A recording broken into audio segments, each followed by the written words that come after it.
Good morning, gamers. I hope you all are doing well today. Got some great news for you. So let's jump into it.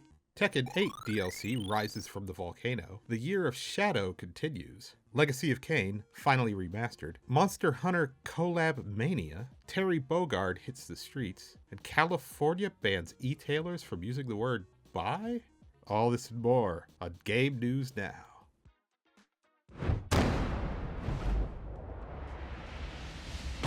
Tekken 8 receives a new update and DLC today. Heihachi Mishima, thought dead via molten lava poisoning, mysteriously returns to the new game in the update version 1.08. Reintroducing the villainous Pappy in the new story chapter, Unforgotten Echoes. Eddie Gordo, Heihachi Mishima, and Lita star in the new chapter, allowing players to try them out in the story while encouraging the purchase of characters in the store. With the new update comes a new arena, Ginbaji Temple, with both day and evening to night round transitions. A new Tekken Dojo allowing 2 players to practice online in the Fight Lounge is also included. The team also added a new feature allowing players to set main menu background with any character of their choosing in any of their costumes. The characters will all act differently to the camera, showing off the game's beautiful lighting tech. Heihachi Mishima will be available today if you have the character Year 1 Pass, and October 3rd for everybody else. Bandai Namco also announced a new collaboration with Gentle Monster, showing off a pair of Devil Kazuya-inspired shades. They feature red mirror lenses with a chrome flame frame and black horns to protect your eyes from the sun while your eyes water from the $500 price tag. The shades began sale at special pop-up shops in Seoul, Tokyo, Shanghai, and Beijing, and are all sold out online. Why anyone would want to buy a pair of shades for $500, I have no idea, but I'm sure eBay will have them up for about $1,000 each if you're interested still. On September 24th, Sega announced a slew of Sonic the Hedgehog related material, with more revelations for its 2024 Year of Shadow on its Sonic Central stream. The series is set to cross over with several games and media, including, but not limited to, Lego, Roblox, Sega's own Super Monkey Ball Banana Rumble, and 2 Point Museum. There's also a Justice League crossover with Sonic as Flash, Knuckles as Superman, Shadow as Batman, Amy Rose as Wonder Woman, Silver as Green Lantern, and Tails as Cyborg. I feel like Tails and Knuckles are a little off, but whatever. The mobile Sonic games will receive updates and content, with some coming to the PC, but the big update was the info on the upcoming Sonic X Shadow Generations. It's a remaster of the original Sonic Generations, featuring iconic 2D and 3D stages with newly updated visuals and more. The game is set to be released on October 24th for $50 on all consoles, Steam, and Epic Game stores. The game's new Shadow storyline focuses in on the character's past and the re-emergence of former baddie and biological father Black Doom. I don't know who names their kid Black Doom, but okay. He was last featured in the gun-toting Shadow the Hedgehog video game from 2005. You know the one. The one where you could switch back and forth between good and evil sides simply by killing the opposite faction anytime you wanted.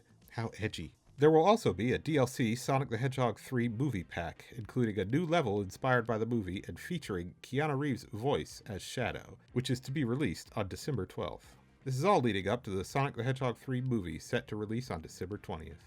The Legacy of Kain Soul Reaver Remastered games leaked 2 days ahead of the announcement at Sony's State of Play. Both Soul Reaver 1 and 2 have been remastered. The dark Zelda-esque remaster will feature improved textures, skyboxes, and lighting. They have also added new character, enemy, and boss models with sharper visual effects and the ability to toggle between the old and new graphics at any time during the game. Gameplay-wise, the camera has been upgraded to more modern standards with the ability to look up into the sky, which you couldn't do in the old version. There's a lot of old games where you can't look up into the sky. I don't know what developers were thinking. You don't want to look around? A photo mode has also been added after the popularity of the Tomb Raider Remastered's introduction. There's also a new day-night cycle that was cut from the original game that has been restored and adds atmosphere to the world. They have also added a new in-game map and compass to help traverse the maze-like maps. The control options have also been updated, as the old 1999 control schemes are a bit clunky from the time, and analog sticks weren't yet popular. And with today's standards, they've also added trophies and achievements with nods to the Soul Reaver community's most iconic moments. The remasters will hit Steam, Epic Games, and all consoles on December 10th for $30. The big news of the week. Capcom has announced that the release date of Monster Hunter Wilds will be February 28th, 2025, and has opened pre-orders. Pre-orders net you the Red Magiest Guild Knight armor set, FF14 collab coming soon, and the Hope Charm Talisman. The various editions also include a $1,300 Ultra Collector's Edition in Japan that includes the game, the in-game Hunter Layered Armor, a Baby Sacred plush, a weapon bag pouch, a steel book, and a full-size themed folding bicycle. The fourth trailer was released during Sony's State of Play event last week, and in celebration of the 20th anniversary, announced several collaborations. And I do mean several. A Digimon collaboration with 36 creatures you can raise, including Digimon Monster Hunter chimeras like Rathalos and Greymon. These went available for pre-order on September 26th to October 28th, 2024, only in Japan for about $53 each. Another collaboration with the Transformers franchise features a new Rathalos Prime toy, combining the iconic monster with Optimus Prime. This collaboration is unfortunately only available in Japan and started on the 26th. Pre-orders were $50. It's unknown at the moment if Hasbro will release it outside of Japan. In yet another collab, and a move out of Yoshida's handbook, Capcom has teamed up with Fender to create the $2,500 Rathalos Telecaster guitar and a set of 12 exclusive guitar picks with an item box case. The picks are also sold one at a time in mystery boxes and will be available March 2025.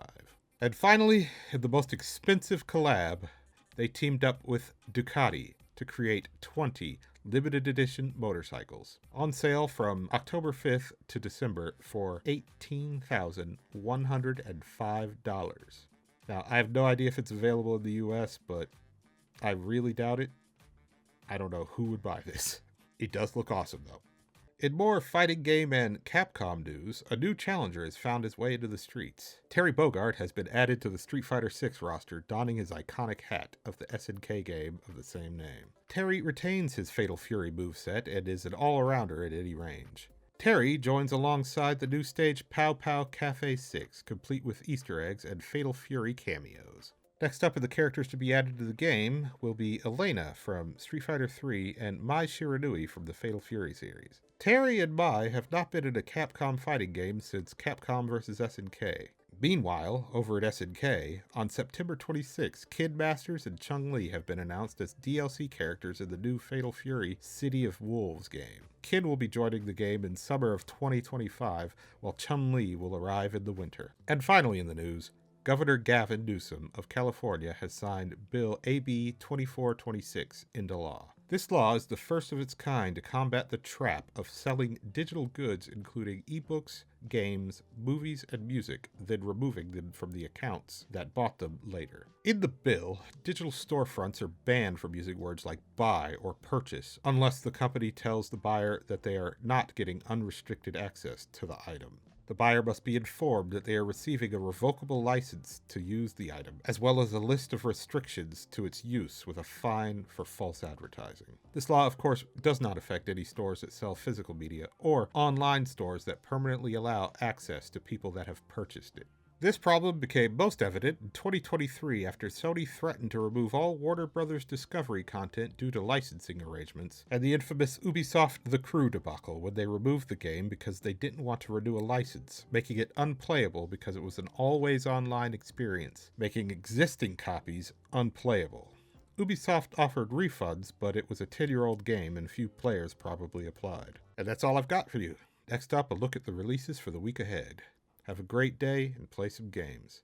Good afternoon, good evening, and good night.